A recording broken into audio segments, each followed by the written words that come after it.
You need to decide if you want to be wealthy or if you want to look wealthy. The average family is just basically spending most of the money that they make, and we were in that mode for a long time. The first time there's money left at the end of a paycheck, that's a really cool moment. We're celebrating and recognizing it for what it is. It is the beginning of a habit that will serve you well in the long view. So things changed for us when we really started to understand that unless we budget and adjust our spending, that we started setting aside some money and watching it grow. And now that we don't have the debt, it's amazing how fast the net worth is going up per month. We saw from having had credit cards that compound interest can hurt you quickly, but it started to look really sweet when you saw what compound interest could do for even modest savings. Changing our family tree, it means a lot to me just because I think about leaving a legacy. Every generation should get better, should get smarter, should get stronger. And that's what our whole goal and the whole plan is. I keep on going back to the word hope.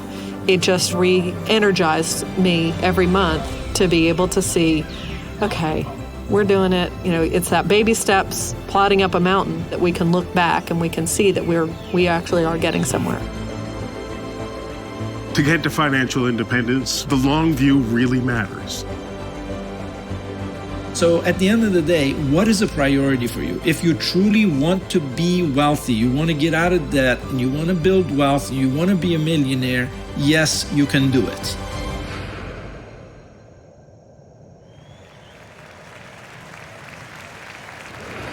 Now listen to me.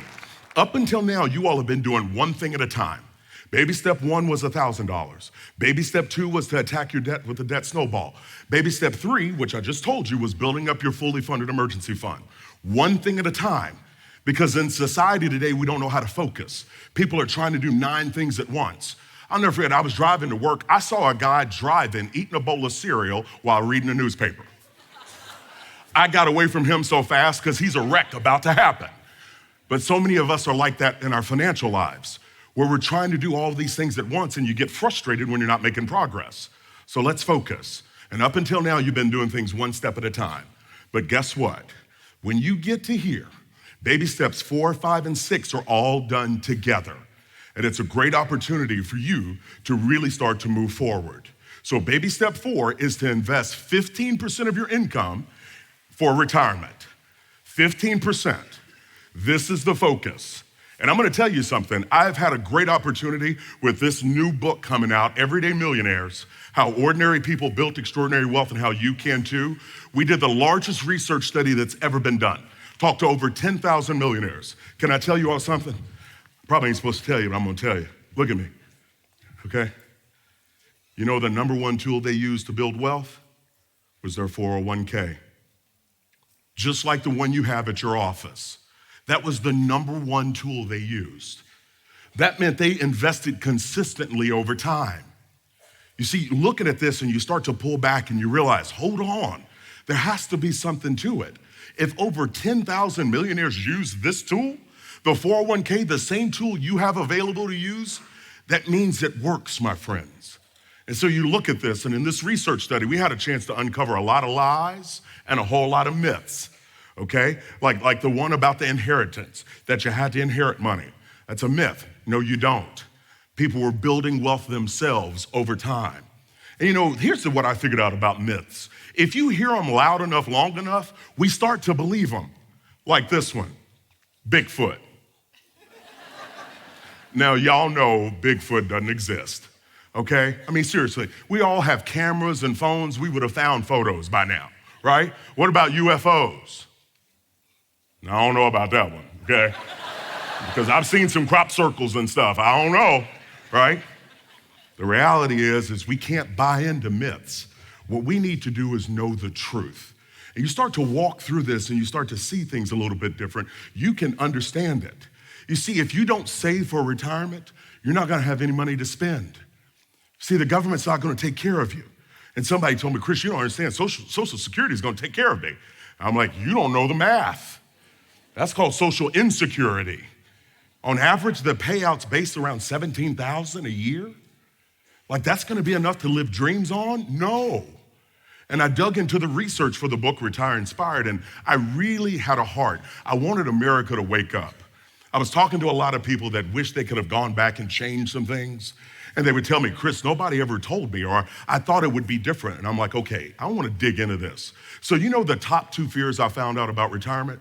Number 1, as you can imagine, it was fear of running out of money. But the second fear shocked me, my friends. It shocked me. It was fear of becoming a burden. And I thought about that and I went, a burden? I've never heard this before. But the reality is that if you can't take care of yourself, it's gonna fall to family and friends to take care of you. And I thought about with my 3 boys, my job as a daddy is to be a blessing, not a burden. Like I wouldn't wanna do that to them. And then I thought, now I do have a sense of humor. I'm gonna harass them when I get old, okay? No, I am. You know how many of you all have pulled up to the garage and had to get out and move something? A bike or something, right? Skateboard. Here's what I'm gonna do. Don't tell them. When I get old, I ain't even gonna need it. I'm gonna rent 3 walkers, okay? Yeah, they've moved out. I'm gonna take them over to their house and put it out in their driveway. I am. They're gonna have to get out and go move something just like Daddy did, right? Yeah, I walk through my house turning off lights and mumbling. How many of y'all do that? And you know why? Because kids don't pay electric bills, right? Yeah, so here's what I'm gonna do. I'm gonna install a clapper in all 3 of their houses. I'm just gonna wake up and clap and turn on every light they got. Yeah, they eat up my food. Listen to me, they leave stuff on the floor. I stepped on a Lego. The sound I made sounded like Michael Jackson and a dog screaming together, okay? I went down like I was shot, right? Yeah, it was one of them big Legos too. I was like, what are you building, a condo? Like, build something small, right? I canceled my alarm system. I just spread out Legos around the house now. Yeah, saved me $50 a month right there, right? And you know how kids act up when you have company over? Oh, I can't wait for them to have a house party. When I'm old, I'm gonna pull up in the back. They're not even gonna hear me. I'm gonna strip down, put on the Depends, and walk out in the middle of the car, right? Hey, don't visualize that, you'll burn your eyes out. But I'm gonna have fun with them because I'm that kind of daddy, right? I wanna have fun. They know I love to laugh. They know I love to cut up because I love them boys. They're my legacy. And I want them to know that their dad loves them with his whole heart, all day, every day. So the thought of me deciding to not take care of myself and it falls to my boys to have to make those kinds of decisions, no way, no way. And see, that was one of the things that really got me motivated on this topic. That's why I'm so passionate. I'm telling people, I want them to wake up and see this. Because listen to me, if you don't save money, you're not gonna have any to spend. And you start to think about this and it changes the game, right? I mean, you start to really see this a whole lot different. And see, compound interest is a beautiful thing. You want your money to hang out with these 2 best friends, time and compound interest. I'm telling you, it's amazing. All right, let me show you an example. Let's take Jack and Blake. All right, now this is gonna be a living example to show you the power of compound interest. Jack started saving money at 21 years old, okay? He saves $2,400 a year. Now listen to me, that's just $200 a month. So he starts to put that away intentionally each and every month. He does that all the way up to age 29. Now you'll notice at age 30, Jack puts in $0. Help me out here, say 0. So he stops, doesn't put any more money in. And then from there on, he's not putting any more money in. Remember that, that's important. But let's take a look at Blake. Blake, his friend, looks up one day and goes, wait a minute, Jack's saving money, I need to start to save some money. So he starts investing at age 30. Now Blake puts in $2,400 a year, $200 a month, all the way up to age 67, all right? Now, let's fast forward to the end of the story to age 67 and see how it turns out. You see, Jack has put in $21,600 and ends up with over $2.5 million. But you look at it, Blake, on the other hand, who put in $91,200, ends up with only $1.4 million. The guy that put in $90,000 later ends up with $1 million less than the guy who put in $20,000 earlier. Listen to me. Blake never caught up. See, this is what happens when you start early. Now, some of you are sitting there and you're like, Chris, okay, I'm not 19 or 20. You're a little late, buddy. What am I supposed to do? Hold on a minute. See, once you get yourself out of debt and you build up an emergency fund, you can start right where you are. Don't think back and have regret of what you didn't do. Let's not waste any more time. We've got an incredible opportunity. And I'm asked all the time, people say, well, Chris, how do you become a millionaire? I'm like, listen, it's math. We got to learn how to count again. $150 a month from age 25 to age 65, if you invested, gets you to $1.3 million. Now, some of you are thinking, well, $150 a month, Chris, I don't know where to find that. Yes, you do. The fancy coffee shops, pizza, eating out. I coached a family that was spending $3,000 a month eating out. I know, I looked at them, I said, do y'all have a stove? Like, do you have, it's just an empty space in the house, right? Eating out all the time, they weren't thinking. And my boys, they had allergies several years ago, and so I decided to buy this. I'd heard about this milk. Some people at work had told me, Chris, if you go, y'all got Whole Foods around here? Okay, or as I call it, whole paycheck? Yeah, because I went in to get this special milk and I took my oldest son with me. He goes over to the cooler. I said, yeah, Ty, grab 2 of them. He grabbed 2, he goes, whoa. I said, what happened? My wallet twitched in my back pocket. I was like, what happened? Something happened. He goes, Dad, this milk's almost $7 a gallon. And so I realized I had to be careful how I talked to him because he was holding both of them. I did. I calmed way down. I said, son, listen to your father. Put the liquid gold back inside the cooler. We don't need it. I said, go slow. Because y'all know I'm not spending $7 a gallon. I'm gonna tell you right now, I'll buy a cow before I spend $7 a gallon.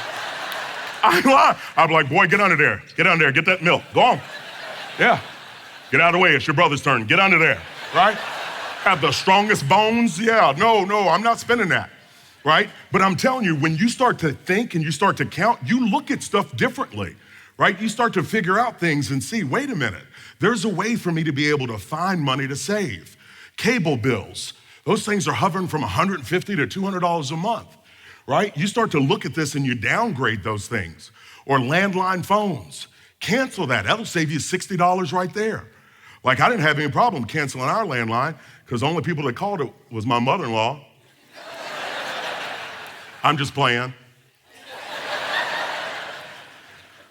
I'm serious. So you start to think differently. You know why? Because you can find this money to be able to invest. And so I'm telling you, you don't get to live your dreams without a plan, my friends. And what we have to do is start to think differently and see things a little bit clearer. I'll never forget, I found a victim, a babysitter, to watch his boys, and we went out because I had to replace his dryer, right? And went out on a date night, and I walk into the store, the electronics store where the best deal was for the dryer. And there it was, an 85-inch super duper high def TV. I'd never seen a picture that clear. And football was on. I saw the grass blowing in the wind. I saw sweat about to come out of somebody's pore. That's how clear this TV was. And there was like 6 guys standing around it just looking at it, right? And I was like, this is amazing. So anyway, I go back and find the dryer and went out to the restaurant, and I was sitting there and I started thinking. I was trying to figure out, how do I get people to look at retirement different, right? And so it was the discussion of, how clear are you seeing your dreams? Like, I want you to see your dreams as clear as that 85-inch super duper high def TV. See, sometimes we just see them and they're fuzzy. These things down in your heart that you know you've always wanted to do. And so here's what I want you to do. If you're married, I want you and your spouse to have a dream meeting, right? Sit down together and talk to each other, not at each other. And if you're single or newly single, I want you to sit down and talk to your accountability partner. Find an accountability partner, somebody that cares about you, someone that wants you to be successful, and you talk with them. See, I'm amazed that when we start to talk about our dreams, we get excited again. We start to say, you know what, I've always wanted to. One lady told me, she goes, Chris, someday I'm gonna. And I said, honey, well, when is this? I said, because I've looked at a whole lot of calendars, paper and digital. And you know what I've never seen on a calendar? Someday. Like, it's not a month of a year. There's no someday you worry. There's no September, right? There's not. And we got to be honest with ourselves and start to look at this and go, no, we need to get clearer. We need to see things and start to imagine ourselves doing it. You see, it's time to dream about retirement again. And I want to show you a few images because some of these are going to tap into things that you've said or you've thought about or you've experienced. For example, hanging out at a lake house. If you've ever been there and you've heard the water hit that dock, it's magical. Or maybe you think about this and you say, you know what, I'd love to spend time with family. See, that's how I was raised. My grandparents were amazing. They didn't have a whole lot of money, but I'm gonna tell you something. They spent time with this little Kentucky boy. They helped me to dream a little bit bigger than I saw for myself. And they deposited a whole lot of love. I wanna be that kind of granddaddy one day, where I'm able to spend time and pour in to family members that I love and care about. Or maybe you wanna start a dream business. Have you thought about this? Just spend time with your spouse. How many empty nesters do we have in here? Look at them all happy. Put your hands down. They're like this, Just the two of you hanging out doing things you want to do. Or maybe you want to travel. How many of you want to travel? How many of you have someplace you know you want to go? You see, everybody loves to travel. And I'm going to take you back to that someday statement. I want to know when you're going. You see, you think about this. I'm going to show you a picture of Italy. You see that up there? See, that's one of the motivations I have, of being able to get over there and be able to hang out. Now, buddy asked me if I was gonna ride. What's those little boats called? Okay, well, this body is not seaworthy, okay? And that boat ain't seaworthy. I ain't going out there in that thing. But you know what? It's a place I wanna see. It's a place I'd love to visit. And you know, I even wanna surprise Mama Hogan and take her to some places. And see, we start to think about this not only for your own desires, but the people in the family that you care about, or maybe neighbors that you've done life with. You see, you've got places you want to go to.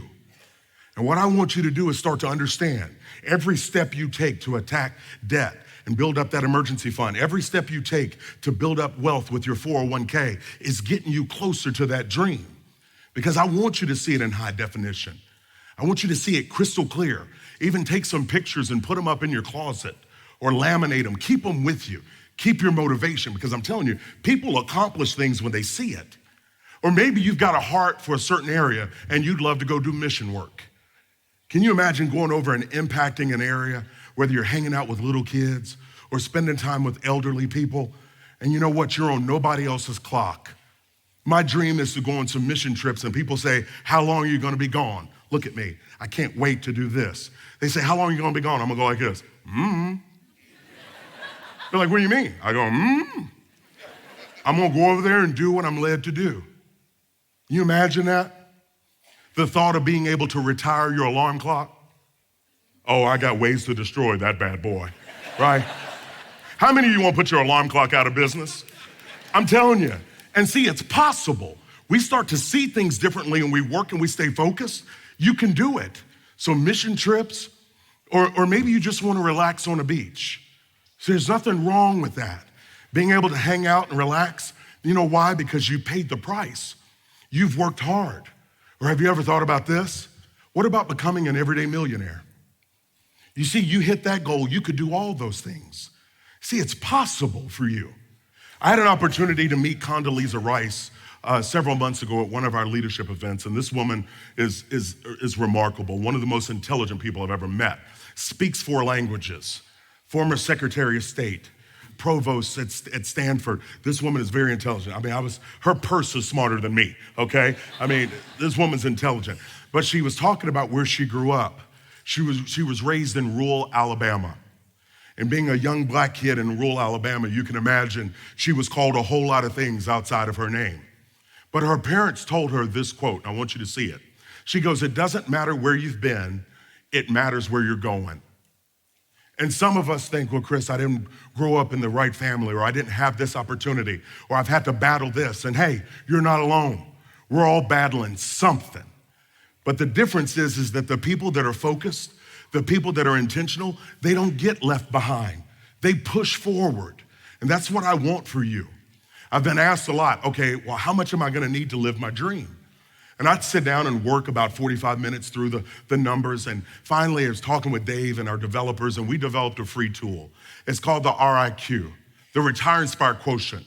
It allows you to plug in some few data points to understand how much you're gonna need to live that dream.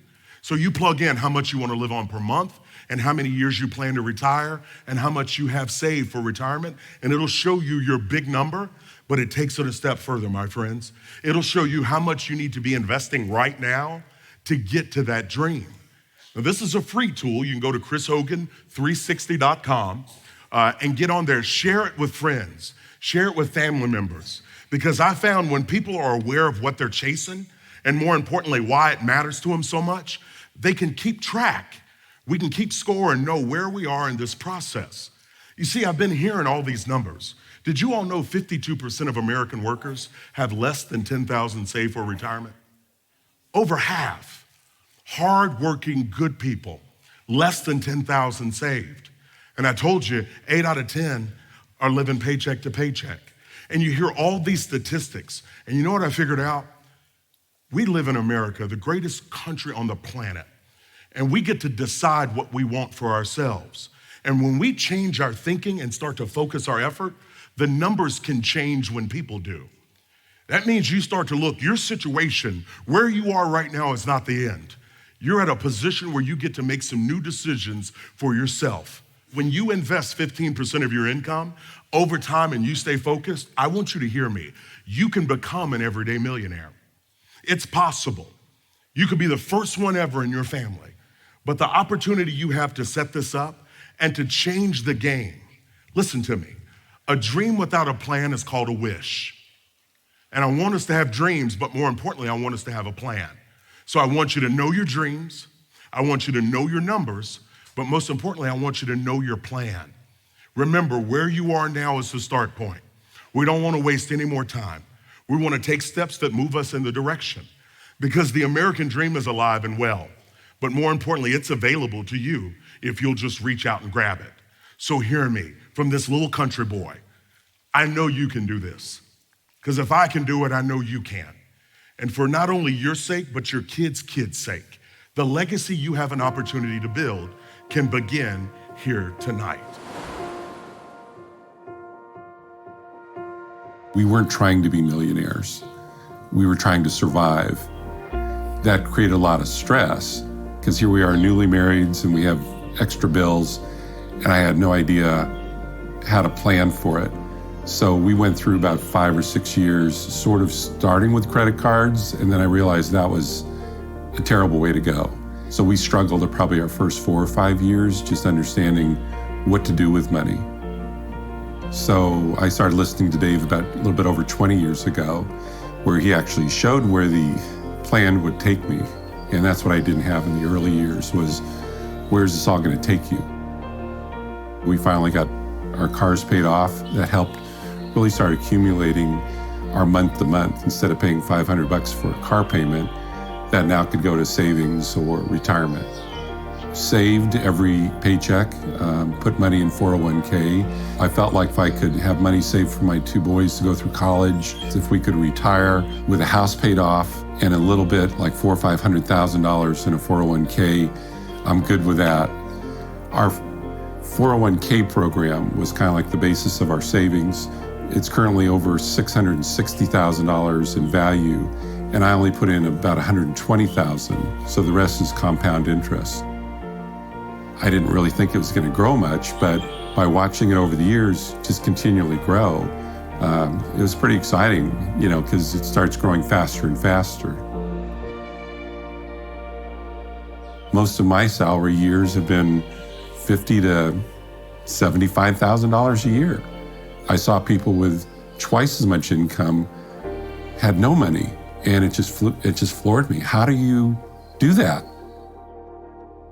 Having been raised to not spend money, I'm feeling freedom. Like, my motto is, I can afford it if I really want something, instead of feeling all constrained that, oh, I can't have that. So for me, it's a freedom. If you're willing to follow a budget month by month and commit yourself to that, you can be a success. Consistency, staying to the plan, no matter if you're saving $100 or $1,000 a month, stay to the plan, and it will build up.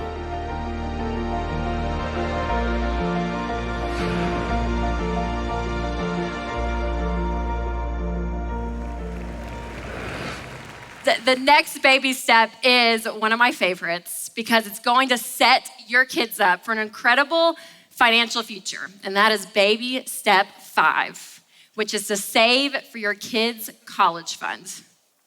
Now, you're gonna do this after you save for retirement. Because here's the deal. Retirement is going to happen 100% of the time. Like, you're going to retire. Your kids may or may not go to college.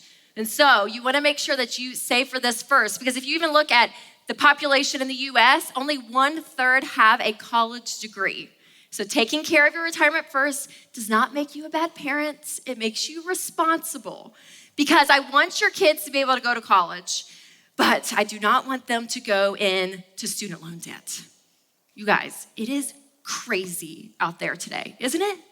It's insane. People have believed this lie that you can't be a student without a student loan. And now that's resulted in $1.5 trillion owed in student loan debt. Trillion, like with a T. Like, I hear that, I'm like, this is absolutely crazy. Like, we've lost our minds when it comes to college because we've believed this lie that you have to have debt in order to go to school. I was speaking at a university a few years ago, and this guy came up to me at the end, and he was like, hey, Rachel, all you said, it was so great. I can't wait to apply everything you talked about, but I have a question for you. And I was like, yeah, sure, what's up? And he was like, well, I graduate in May, and I have some student loan debt. And I was like, oh, okay, well, how much do you have? $90,000. $90,000. I was like, And he kind of said it like, it's like, I think $90,000. And he kind of kept going. And I was like, oh, okay, hold the phone. $90,000. And he said, yeah, and my fiance, I'm getting married in May after we graduate, and she has some student loan debt too. And I was like, oh, how much does she have? $90,000. $180,000 that this couple owes. I'm like, that's people's first house, right? Like, that's a mortgage. And I was like, okay. I'm thinking in my head, I'm like calculating the interest, and I'm like, dying for this guy who has no idea what's about to happen in his life. And I was like, okay, so what's your question? And he was like, well, my fiance and I feel called to the mission field. What do we do? And I was a little bit nicer than this, but I was like, what do? You can't go to the mission field. You have $180,000 that you're gonna have to start paying back in about 6 months. Yeah, that's just the principal. Like, that's not even the interest. Like, you have to go get a job. And I know you don't mind taking a small salary as a missionary, but financially, you don't have that option. You have to go work. And then I thought, where were your parents? Where were your parents when you were signing up for $90,000 in student loan debt to get an undergrad degree from a private university in English? I was like, oh my gosh. And that's when I realized that this whole student loan issue, we thought as a culture it was gonna be such a blessing, and it has turned out to be such a curse. Because it is now a roadblock for the next generation. And I'm telling you, parents, I don't think we have a student loan crisis. I think we have a parenting crisis. Parents in the room, you guys have to step up and help guide your 18-year-old through this decision. Because 18-year-olds can be stupid sometimes, can't they? Some parents are like, I'm gonna let my 18-year-old make this decision. I was like, no, you need to manipulate them into making a wise decision is what you need to do. But it's absolutely crazy. So we're gonna talk about financially how you can do that, because let me say this, parents, you're not a bad parent if you can't pay for your kids' college either. That doesn't make you a bad parent. College is a blessing, it is not an entitlement. But if you can help them financially, that's a huge blessing. And then we're also gonna talk about what you can do practically to help them. So when you look at the money portion of all of this, you really have two great savings options for college. One is an ESA and a 529 plan. So an ESA is an educational savings account or an educational IRA. It's invested in mutual funds, so it's a very safe, great option. You can put $2,000 a year in an ESA and it grows tax-free. Oh, so great. It grows tax-free. And so if you think about it, if your child is born and 18 years later, if you've been investing, you'll have close to $120,000 for them at 11% growth for them to go to college. It's amazing. Now, if you have an 8-year-old in here, it's gonna look more like $38,000 over 10 years till they're 18, but that's still a great start. So an ESA is a great option. Now, it does have an income limit. So if you make too much money, you may not be, you can't apply for an ESA. And it also, you can't fund more than $2,000 a year. So if you want to put more money in, then I would look into a 529 plan. And 529 plans, there's some great options there, but there's also some bad options. So when you look at this option, make sure it's a plan that leaves you in control of the money. So that's really, really important. Now, if you're in here and you're thinking, okay, that's great, Rachel, but I have a junior in high school, or I have a senior who's gonna go off soon. Like, what do I do? So here are 3 great ways for your student to still go to school debt-free, because it is possible to still go debt-free. Number 1, select an affordable school. Select an affordable school. This is so key, you guys. This is the biggest mistake college students make. They go to a school they just simply cannot afford. They go off to a private college, they step over the state line and go out of state and pay 3 times as much, but they can't afford it. Now, I went to the University of Tennessee, go Vols, and this pains me to say it, but I'll say it for the sake of you to learn. The University of Alabama is basically the same school as the University of Tennessee. But I said it, besides football, right? But it really is. But people pay 3 times as much. Now, if you can afford it, that's great. I'm not mad at private colleges. I'm not mad if you go out of state, only if you can pay for it. Because if you look at the numbers, the average private school costs $34,000 a year versus just an in-state public university is $9,500. So a big difference. And there's this myth out there that everyone's like, oh, but if you go to this prestigious private university, you're gonna get this amazing college degree. And the moment you graduate, you're gonna get this incredible job with a 6-figure salary, and it's gonna be wonderful. Okay, that's a lie. That's not true, is it? No, that's not reality. And in fact, 79% of millionaires didn't even go to prestigious private schools. So selecting that affordable school, and that includes a great option is also community college, in-state tuition and community college. There's some states that even have community college for free, which is amazing. If you've been to a 4-year school, you know the first maybe 2 years of your college experience, it's your prereqs, right? It's your English and your foreign language and your history. So go do that at an inexpensive community college, and then you can transfer to the big state school if that's where you want to graduate from. But there are so many ways, and even online classes. I mean, there's so many options, but number 1, go to an affordable school. Number 2 is to apply for things like scholarships, grants, and work study. This is free money. Free money. I was speaking at a university in Texas, and I was riding the elevator up with the student who was like sponsoring the event. And she said, Rachel, I have to just tell you, I grew up with a single mom. And she said, I'm about to graduate in May. She was a senior in college. And she said, but my senior year of high school, during Christmas break, my mom sat me down and she said, you are to apply for 2 scholarships every single day until you graduate. She let her off on the weekends, but for 5 days a week, she had to apply for 2 scholarships a day. And she said, Rachel, I was so mad. She said, we got in so many fights. She said, I started running out of places to find them. I had to ask random people about scholarships. Like I went crazy because I was like, I didn't want to be grounded, and I would get grounded if I didn't do it.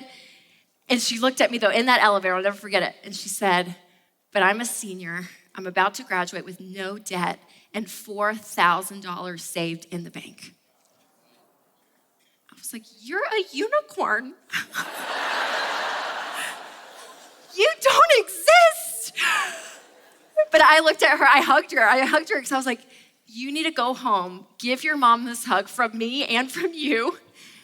Because what an incredible mom, you guys.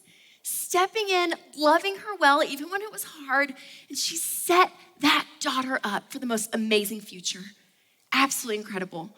And I talked to some students and they're like, well, it's just a $500 scholarship. Like, it's a drop in the bucket compared to my whole tuition. I'm like, it's gonna take you about 15 minutes to fill out that form. You make $500 in 15 minutes, sign me up. It's a great job, right? That's your part-time job. Make all the money you can, free money, scholarships and grants.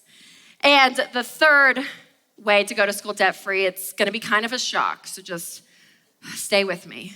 But get a job. How many of you worked while you were in school? When you're alive. It's amazing. And actually, studies show students that can work 20 hours a week can actually pay their way through an in-state school. Oh, but Rachel, my son wakes up every day and eats breakfast, goes to the library, goes to class, goes back to the library, eats lunch, goes back to class, goes back to the library, eats dinner, goes back to the library. He doesn't have time. He doesn't have time to work or his grades might slip.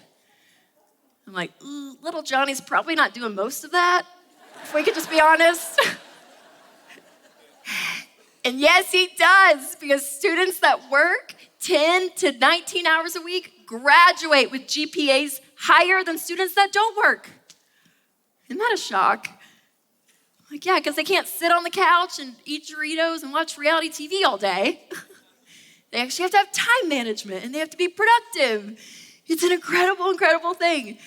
But all of these things together, whether financially you're able to help your children pay for college or you help guide them through these tips to help them go to school debt-free, I'm telling you, parents, this is such a gift.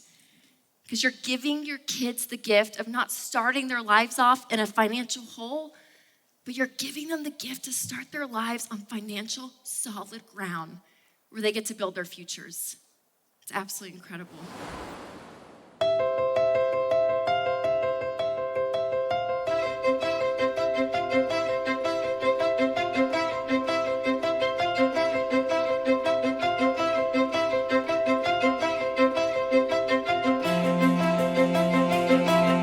Hi, my name is Sam, and I graduated debt-free. It was a combination of my parents' sacrifices for me and my sisters to believe in our education, but also I worked as a resident assistant and summer jobs to pay for school.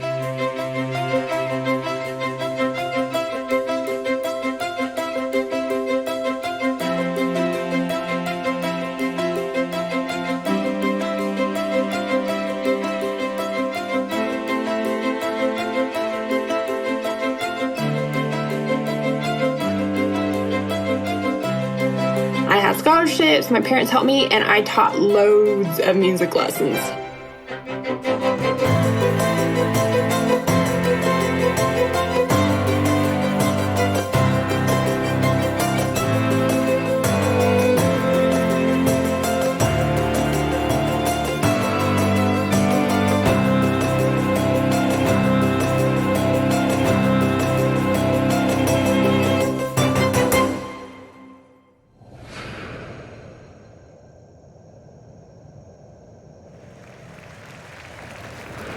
So, baby step one's $1,000. Baby step two, debt snowball.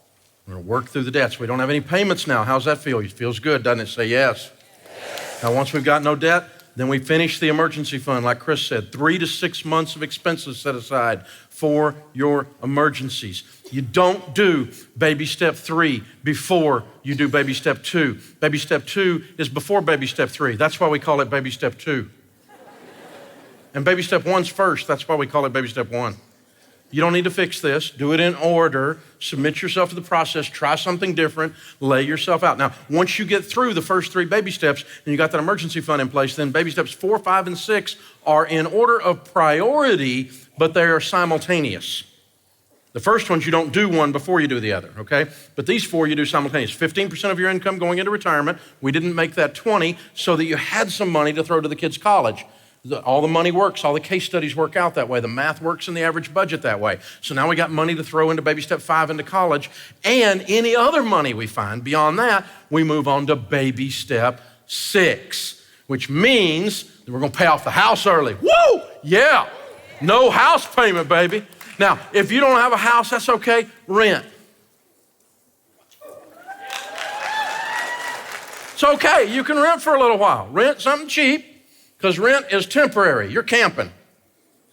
It's temporary. The cheaper you rent, the faster you get to buy, right? And so you get out of debt, you save up a good emergency fund, you save up a good strong down payment. I don't yell at you for taking out a mortgage, but I prefer the 100% down plan. If you're gonna take out a mortgage, a 15-year fixed, where the payment is no more than a fourth of your take-home pay, is the max, because the whole idea is we're gonna turn around and do baby step 6 anyway, we're gonna pay this baby off. Because when you don't have a house payment, baby, the numbers start to change big time. The average person working this stuff gets out of debt, pays off their house and everything in about 7 years. That's the data we've got on the people working this stuff with gazelle intensity. The data we got from the millionaire study says the average millionaire pays off their home in 10.2 years. Well, I could pay off my home too if I was a millionaire. No, you missed the point. You get to be a millionaire because you don't have a freaking house payment, okay? That's how this works. You saw all that compound interest with the stuff that Chris does in baby step 4 and how Jack and Blake work, right? You gotta get this stuff working for you instead of against you. And when you don't have the house payment, that's how this stuff works. But Dave, if I pay off my house, I'll lose the tax deduction. Have you heard that one? Now that one goes around all the time. Well, let's do some data, some actual real world math instead of this theoretical stuff from your broke brother-in-law at Thanksgiving, okay? But the real world is, last year, 30% of Americans itemized. The only way you get to write off your home mortgage interest is if you itemize. So 70% of Americans did not get to write off their home mortgage, even if they had a home mortgage. And in 2018, the tax law changed. And the standard deduction doubled. So let me tell you what that means. Almost no one. So you're gonna go from 30% down to about 5 to 7% are gonna actually do itemization. It's gonna be standard deduction across the board almost, which means this whole idea of keeping a home mortgage because of the tax deduction is mythology for most people. But for you super nerds, let's work through the hypothetical, okay? Let's take a $200,000 mortgage and let's pretend you're itemizing. You're one of those rare that do, but take a $200,000 mortgage at 5%. That means you paid $10,000 in interest that year. 5% of 200,000 is 10,000. Does that sound right? Say yes. Okay, no trick math here. I'm not gonna trick you, I promise. All right, so that means if you itemize, you can take that $10,000 as a tax deduction and it saves you on your taxes. It doesn't save you $10,000, but it's a deduction off of your income that is taxable. Does that sound right? Say yes. Okay, now if you make $80,000 married filing jointly in the year 2018, that means you're in a 22% tax bracket. And so that means if you have a $10,000 tax write-off, it saves you 22% of that $10,000. So it saves you $2,200 in taxes. Does that sound right? Okay, now that means that there's idiots out there, people out there saying that you need to send the mortgage company $10,000 to keep from sending the government $2,200.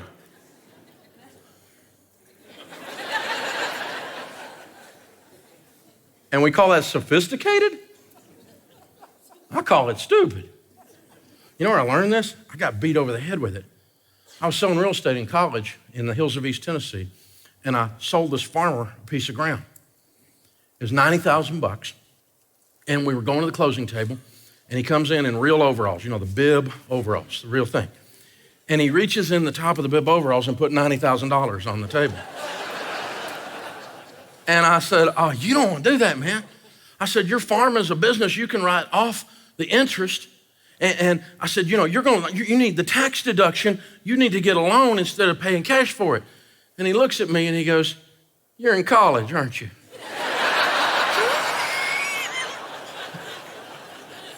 I said, yes, sir, how did you know? So he walks me through this idea that I'm trading a dollar for a quarter. $10,000 for $2,200, and somehow some professor has figured out with tenure that this is smart. It's not smart. If your CPA can't add, it's a good thing to fire a CPA that can't add. You need the tax deduction. Don't pay off your mortgage. Fire them. Because they're telling you to trade dollar for a quarter. And that's only if you itemize. Most of the time, this is a hypothetical discussion. So pay off your mortgage.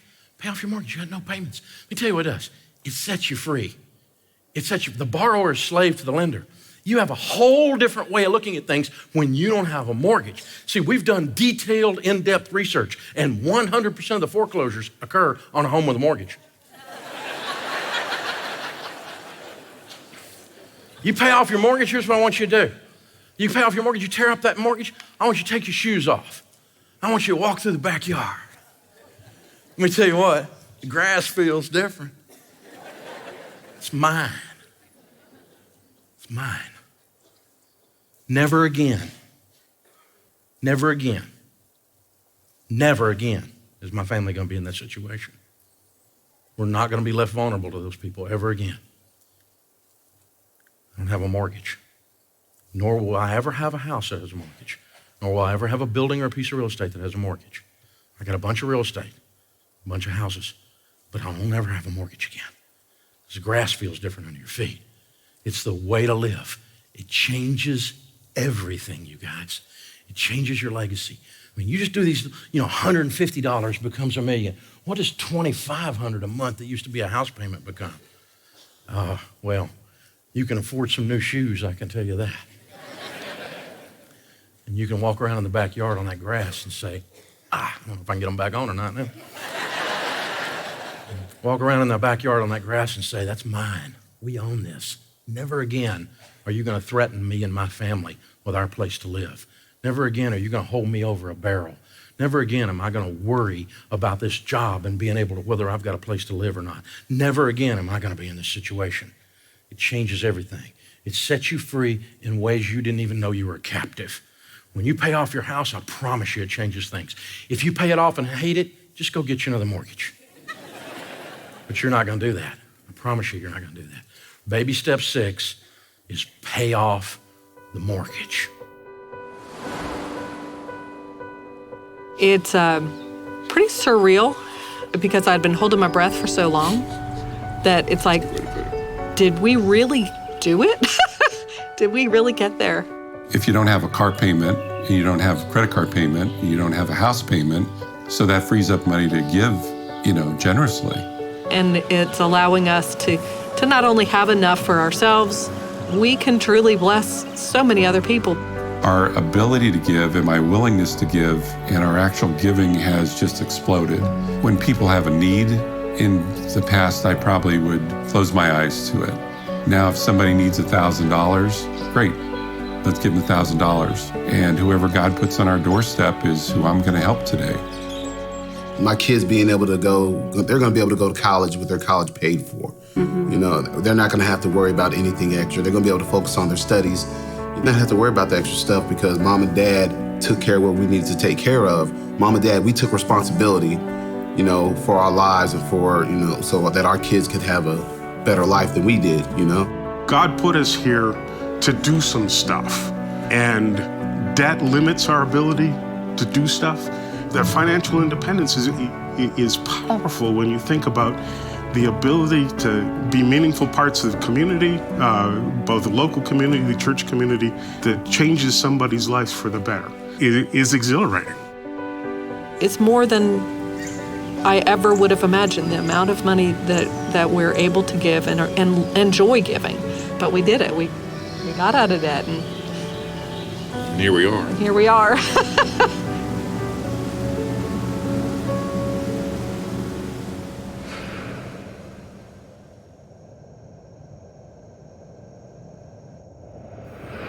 Baby step 7, now we're there.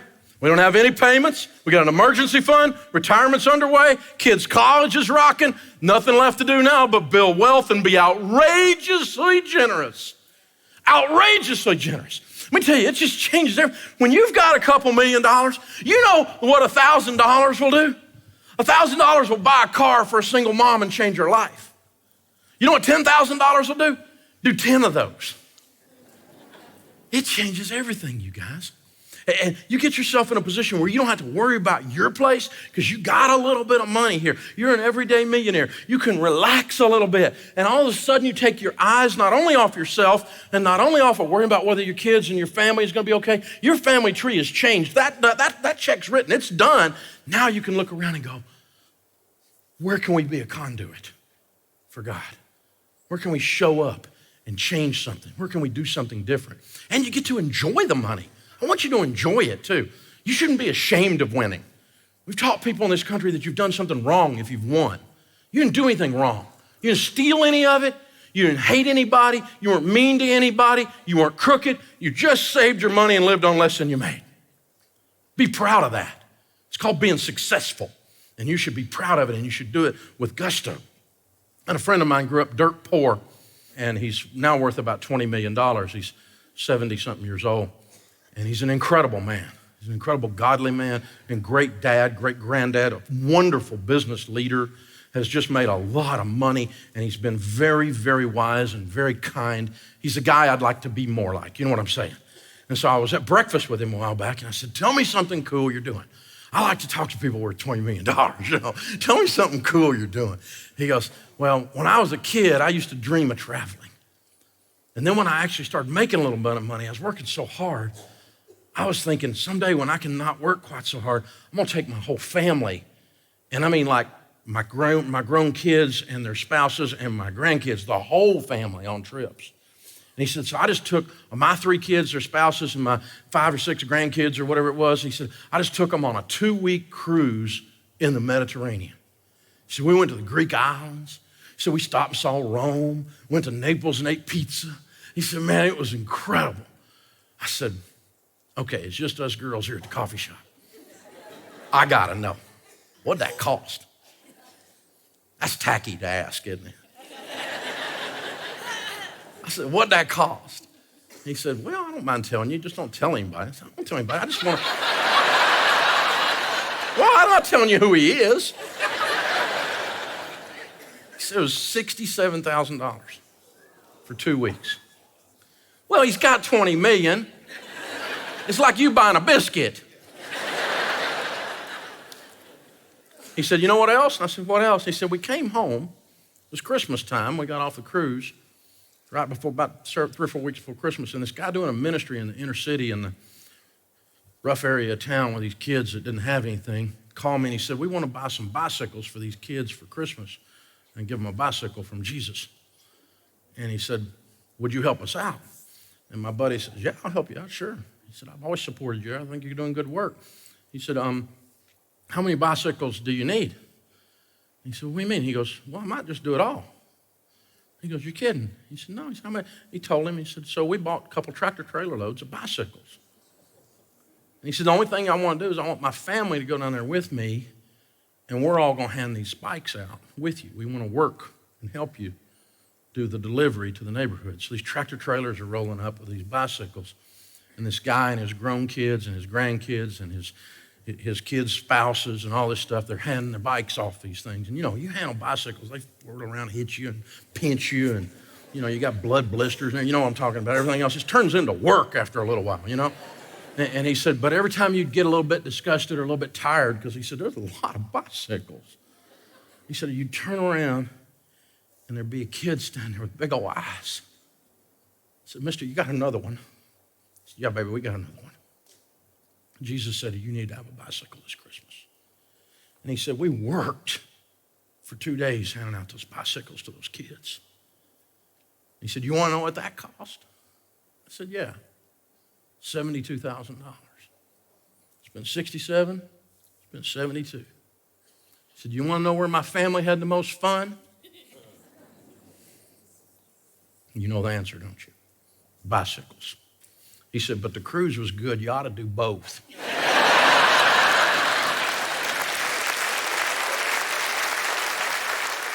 That's a position you want to put yourself in, where you can do something like that, and it's not a big decision.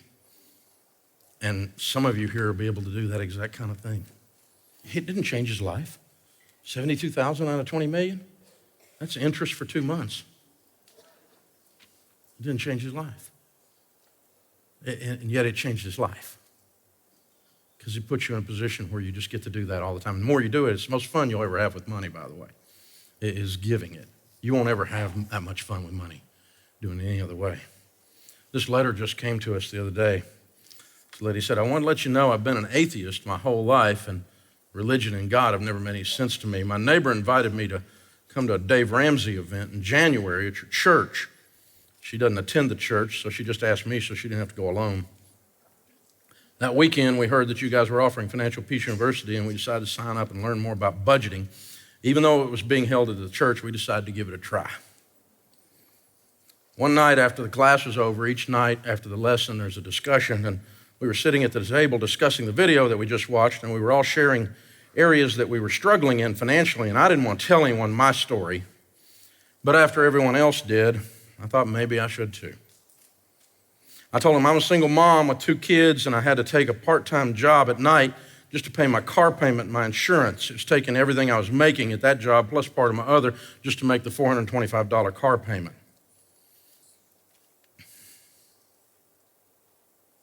Once I told everyone that, there was a long pause. And that's when he did it. He reached in his pocket, he took a key off his key ring, and he threw it to me. He said, go sell your car and get rid of your payments. I'll bring you the title for that car next week. It's a 2013 Nissan Altima. He said, it's mine. I started to cry, and everybody else at the table started to cry. That's fun. The guy that sent this to me said, P.S. Susan was baptized into Christ this past weekend at our church.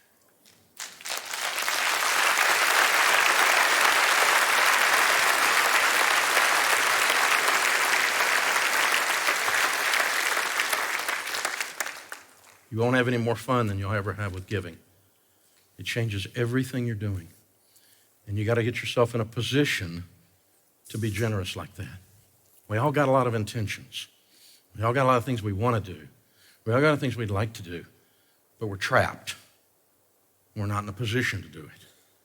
So when you walk through this process, it puts you in a position to do that, to be that guy, to be the $20 million guy, to be the car guy. There's all kinds of stories we can tell like this, isn't there? We all know these stories. They all inspire us to be better people. I want to be like those people. I want to be that open-handed with the things that God has given me to manage. I like to think I am, but man, I read some of these stories, they just make me cry because it's so powerful what happens when people put themselves in a position to win with money. You see, I think you can do this. I know you. I believe in you.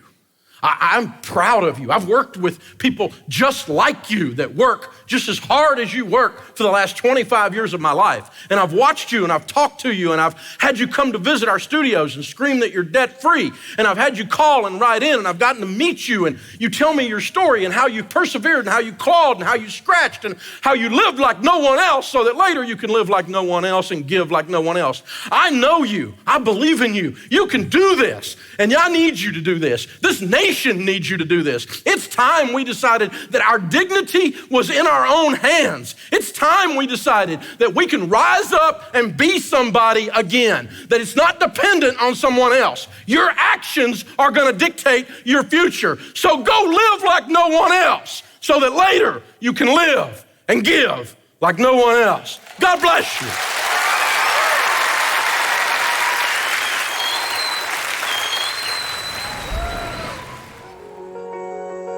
Most stories that have a happy ending don't feel like it along the way. You know, we had a tough time, but basically what came out of it was a lot of wisdom, a lot of lessons. You need to take care of money. You got to grab it and you've got to mold it. If I don't do that, it will mold me. It'll take over my life. Money is a tool, but it doesn't define me. My personal integrity defines me. You say no to the no's and yeses to the yeses, and you stay focused. You have to keep pushing yourself towards wanting to do it. And you have to have some kind of internal fire that makes you want to be better. Like every day I want to be a better person than I am. I want to be a better Michelle than I am. The whole point of learning this, beyond being able to handle our finances and beyond even the repair of our relationship, is to pass it on. It was just a small sacrifice to stick to the plan, to get out of debt and do better for myself and for my children. Knowing doesn't make a difference. It's doing that makes a difference.